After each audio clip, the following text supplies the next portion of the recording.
இன்னைக்கு பச்சை பட்டாணியை வச்சு சுவையான ஒரு குருமா பண்ண போறீங்க. இது சாப்பாட்டுக்கு மட்டும் கிடையாது, இட்லி, தோசை, பூரி, சப்பாத்தி எதுக்கு வேணாலும் வச்சு சாப்பிடலாம். வாங்க எப்படி செய்யலாம்னு பார்க்கலாம். பட்டாணியை உரிச்சு தண்ணியில போட்டு நல்லா அலசிட்டு குக்கர்ல போட்டு தேவையான அளவு தண்ணியை சேர்த்து 2 உருளைக்கிழங்கையும் நல்லா கழுவிட்டு அதோட சேர்த்து குக்கர்ல ஒரு சத்தத்துக்கு வச்சு இறக்கிடுங்க.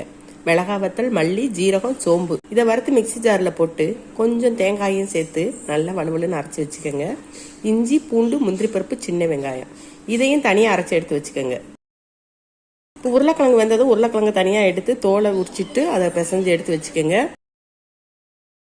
குக்கர்ல எண்ணெய் காஞ்சதும் பட்டை, கிராம்பு, ஏலக்காய், லவங்கம் இதை போட்டு தாளிச்சிட்டு பெரிய வெங்காயத்தை போட்டு நல்லா வதக்கி விடுங்க. வெங்காயம் இந்த அளவுக்கு செவந்து வந்ததும் 2 தக்காளியை சேர்த்து போட்டு வதக்குங்க. தக்காளி இந்த அளவுக்கு வெந்ததும் கொஞ்சம் மல்லித்தலையையும் சேர்த்துட்டு நம்ம அரைச்சி வச்சிருக்கிற அந்த இஞ்சி, பூண்டு, முந்திரி பருப்பு பேஸ்ட்டை போட்டுருங்க. அதுக்கப்புறம் நம்ம அரைச்சி வச்சிருக்க அந்த மசாலையும் சேர்த்து போட்டு நல்லா வதக்கி விடுங்க.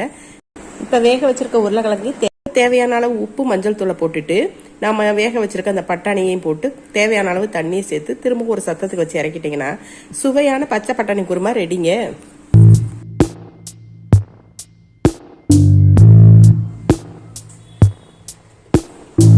செம்ம டேஸ்ட்டுங்க.